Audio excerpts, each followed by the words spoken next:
Ei, pessoal, tudo bom?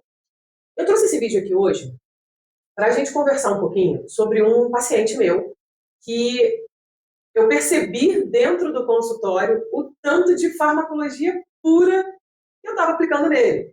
E eu falei, por que não bater esse papo lá para que a gente entenda como existem as possibilidades de nem sempre utilizar o fármaco que seria mais indicado para um paciente pelo que o livro nos conta.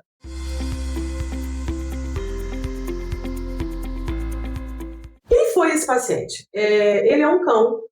Eu atendi esse paciente como uma consulta oncológica e ele tem uma neoplasia grave em bexiga.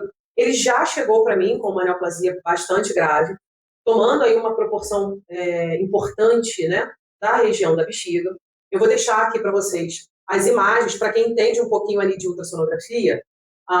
Essa área que eu estou mostrando para vocês aqui, pontilhadinha, né, seria a bexiga. E toda essa outra formação que aparece aqui em vermelho é esse tumor que está realmente na região do trígono. Quando a gente pensa ali na anatomia da bexiga, o trígono vesical é exatamente uma área de inserção. Tudo que o rim esquerdo, no caso dele, tentava produzir, filtrar, e aquela urina que deveria chegar na bexiga, não chegava. Que é essa outra imagem que eu estou mostrando para vocês aqui. Essa outra imagem mostra o meu rim esquerdo completamente repleto de líquido. Do lado, a gente tem uma imagem de um rim que deveria ser normal, o rim de um paciente normal. Toda essa imagem negra que eu estou vendo aqui dentro desse rim esquerdo é líquido. É o que a gente chama de hidronefrose. O que é uma hidronefrose? É um rim que não consegue expulsar tudo aquilo que ele está filtrando, todo aquele fluido urinário, porque ele tem algum bloqueio. No caso desse paciente, não permitia que essa urina chegasse à bexiga pela obstrução ali da região onde eu tinha o tumor, né? Onde eu tinha a neoplasia da bexiga. E aí, o que aconteceu com esse paciente? Onde eu falo que a gente aplica muitas vezes a farmacologia naturalmente sem nem sentir. Quando a gente tem um quadro de carcinoma de bexiga, os carcinomas uroteliais, todas as neoplasias comumente vistas em bexigas e sistema urinário inferior ali de cão, é muito comum a adoção do uso de um anti-inflamatório em específico, que ele tem uma atividade interessante em células neoplásicas, na redução do processo proliferativo de células neoplásicas desses tipos de tumores e na redução dos fatores inflamatórios dessas células. Uma coisa que é preciso entender, pessoal, a célula tumoral ela é uma célula altamente inflamatória. É muito comum a gente utilizar o termo de que um paciente oncológico, ele comumente é um paciente inflamado. Porque eu tenho uma célula ali totalmente desorganizada, proliferando em excesso, multiplicando em excesso, e tudo isso dispara para o meu organismo a indução da liberação de alguns mediadores inflamatórios.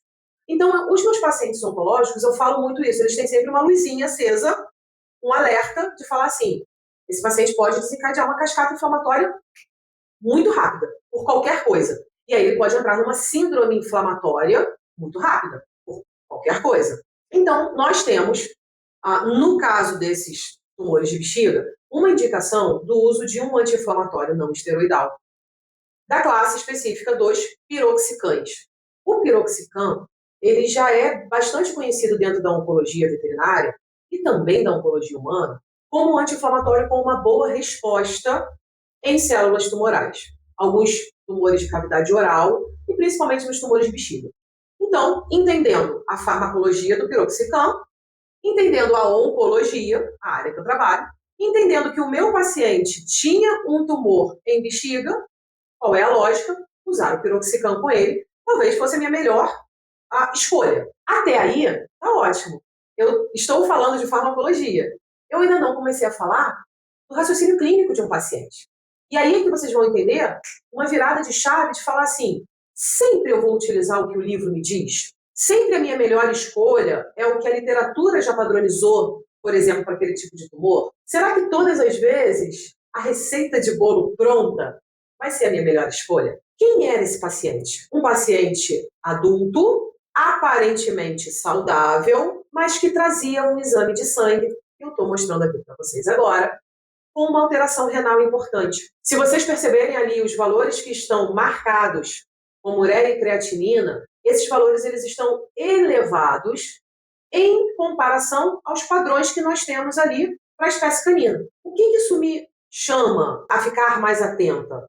Esse paciente ele já estava fazendo uma lesão renal bastante importante em função da hidronefrose que ele apresentava, que eu mostrei para vocês.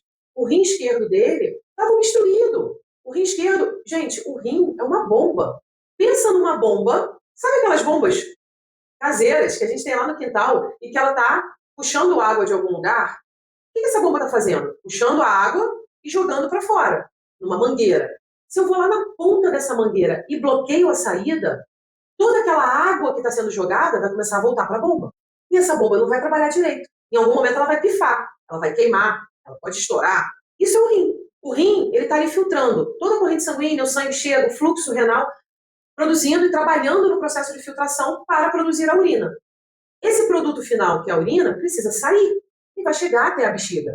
Ele precisa chegar até a bexiga. Se eu não tenho a possibilidade dele chegar até a bexiga, porque no caso desse paciente, o que começa a voltar? Todo esse fluxo renal. E ele volta para onde? Para a minha bomba, para dentro do rim.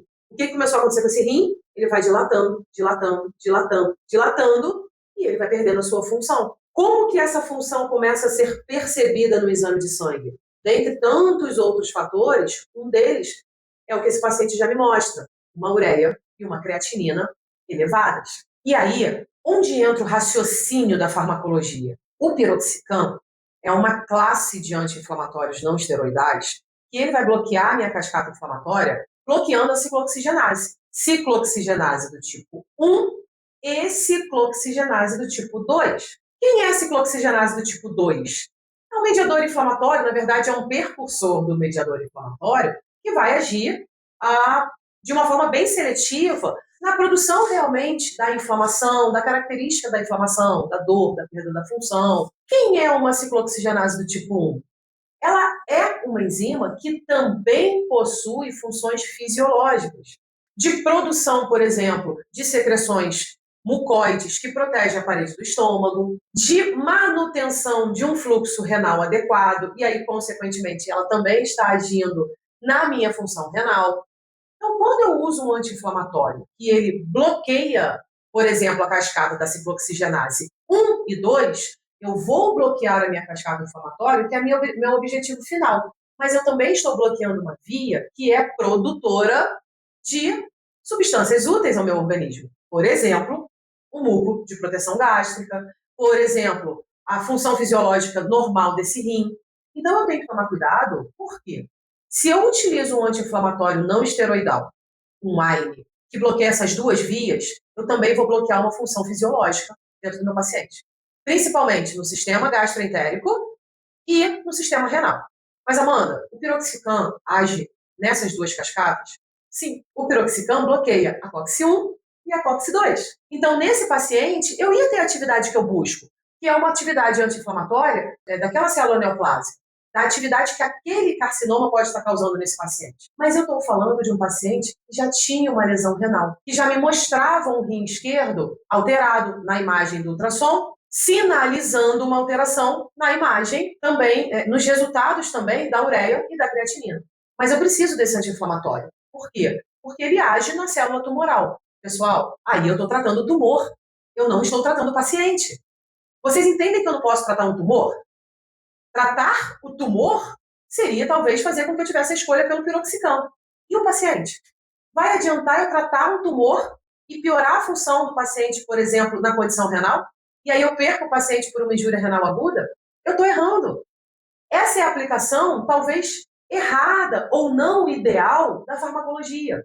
É um momento que você não tem um raciocínio clínico do paciente como um todo. Você só quer utilizar o que o livro fala, o que a literatura está dizendo, ou o que o professor falou dentro de sala de aula. Que o piroxicam tem uma indicação interessante para células tumorais dos cânceres de bexiga. E onde que esse câncer de bexiga está? Não é dentro de um paciente? E quem é esse paciente? Quem é o rim desse paciente?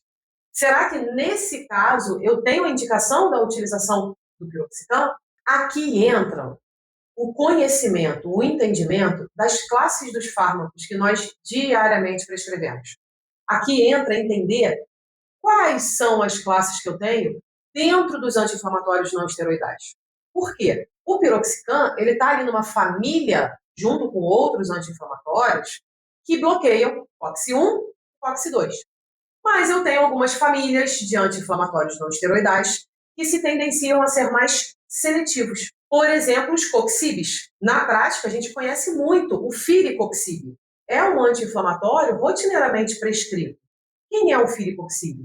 Ele também é um anti-inflamatório não esteroidal, como o piroxicam. Só que o firicoxib, ele é mais seletivo, especificamente para bloquear a COX-2. Na hora que ele bloqueia a COX-2, ele vai agir de uma forma terapêutica, onde eu quero, inibindo a liberação do mediador inflamatório. Mas ele deixa a via da COX-1 trabalhando. Ele deixa a COX-1, a ciclooxigenase do tipo 1, ali fazendo o quê? A sua função fisiológica, que é permitir a produção do muco gástrico, que protege a parede do estômago, permitir uma função renal normal, que talvez não vá causar uma lesão no processo de filtração do rim. Então você entende como ele é mais importante nesse meu paciente? Mas, Amanda, e a inibição da cascata inflamatória, da célula tumoral, do câncer que esse paciente tem? Eu concordo se você me fizer essa pergunta. E aí eu devolvo a pergunta, mas e o paciente como um todo? Será que a utilização do firicoxib também não vai colaborar na ação anti-inflamatória naquele tumor específico que eu quero? Vai, possivelmente vai. Mas vai ser exatamente igual ao piroxicam? Não sei, pessoal, talvez não. Talvez o piroxicam fosse um pouco melhor para o câncer, para o tumor da bexiga, não para o paciente. Entendeu a virada de chave? O que eu escolhi para esse paciente? O uso do firicoxib. Porque ele é um paciente que está até hoje comigo fazendo quimioterapia. Opa, quimioterapia, será que já não pode ser um pouco agressiva a minha função renal? Sim. Ele é um paciente que não teve uma condição cirúrgica, porque o tumor já acometia toda a bexiga. Então, ele é um paciente paliativo. A quimioterapia e todo o tratamento terapêutico que ele está recebendo é para melhorar a qualidade de vida, é para evitar que eu tenha aí um avanço muito rápido desse tumor. Então, quanto tempo mais eu conseguir manter esse paciente com qualidade de vida, melhor. O que eu adotei para esse paciente? A escolha pelo firicoxib, porque eu tive uma resposta satisfatória como ação anti-inflamatória e eu tenho um pouco menos de chance de piorar a condição renal dele, porque está já lesionado. Esse rim ele já tem uma agressão. Esse paciente ele tem que passar por toda uma conduta que aqui não justifica eu explicar de uma nefrectomia, possivelmente, de uma reconstituição de bexiga. Isso é um outro assunto. Eu só estou querendo explicar o motivo da adoção de um anti-inflamatório que talvez o livro me dissesse que não era a escolha correta. Por que para esse paciente foi a minha escolha correta? Porque eu tentei entender o paciente, que é um paciente oncológico, que tem aquele tumor, aquela neoplasia de bexiga, mas que também tem uma lesão renal, onde eu poderia piorar se eu escolhesse um anti-inflamatório que não tem uma função, digamos aí, protetiva ao meu rim. E aí sim, eu mudei a escolha farmacológica dele. Isso está certo? Por que isso estaria errado? Porque o livro me falou? Cuidado quando a gente trabalha de uma maneira engessada. Você tem um paciente na sua frente, mas você aprendeu na sala de aula que aquilo era melhor para aquele paciente. Será que tudo que você aprendeu na sala de aula é melhor para todos os pacientes? Será que todos os pacientes são iguais? Ou será que a gente precisa pensar em quem está ali na sua frente? No exame daquele paciente que você está vendo. E aí, muitas vezes, olhar mais para dentro e falar assim, tem uma vozinha me dizendo que nesse paciente eu vou trocar o que o livro disse. Tem uma vozinha me dizendo que nesse paciente é melhor eu não fazer o que eu aprendi na sala de aula. Sempre, óbvio, gente, com base. O que eu expliquei aqui para vocês, eu tenho base farmacológica para ter feito a minha escolha pelo firicoxib, que é um pouco mais seletivo para COX-2. Existem motivos para isso.